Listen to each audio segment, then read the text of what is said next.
আর এদিকে মা বলে, আমি তোমাকে 10 মাস 10 দিন পেটে ধারণ করেছি, আমি তোমার কখনো খারাপ চাই না, আমি চাই তুমি ইহুদি ধর্ম অবলম্বন নিয়ে মৃত্যুবরণ করো, এটাই তোমার জন্য মঙ্গল বয়ে আনবে। আসসালামু আলাইকুম দর্শক, আশা করি ভালো আছেন। আপনারা কি একবারও ভেবে দেখেছেন যে এক সময় আমাদের মরতে হবে?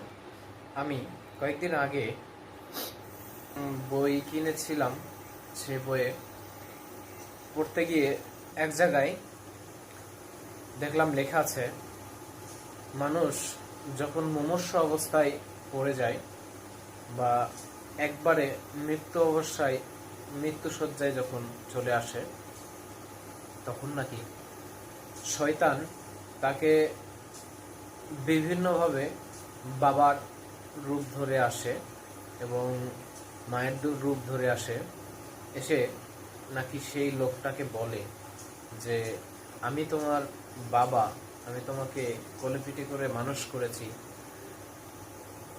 তুমি খ্রিস্টান ধর্ম অবলম্বী হয়ে মৃত্যুবরণ করো।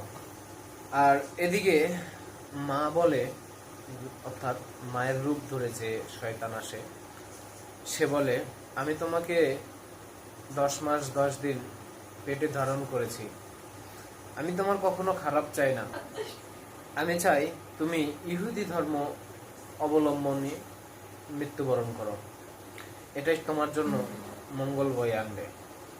একবারও কি ভেবে দেখেছেন যে সেই মুমূর্ষ অবস্থায় আমাদের কি অবস্থা হবে?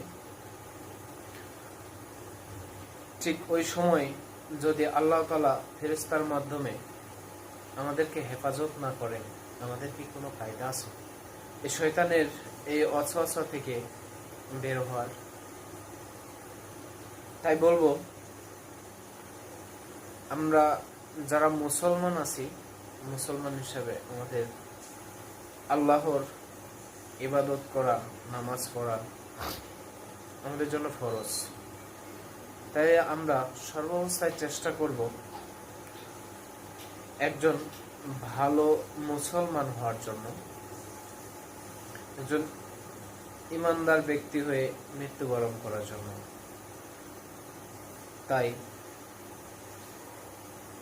সর্ব অবস্থায় আল্লাহর কাছে একটা জিনিস চাইবেন, সেটা হচ্ছে, আল্লাহ, আমি যখন মৃত্যুবরণ করব অবশ্যই যেন কালেমাটা আমার নসিব হয়, কালেমা তৈবা পড়ে যেন আমি মরতে পারি, এই দোয়াটা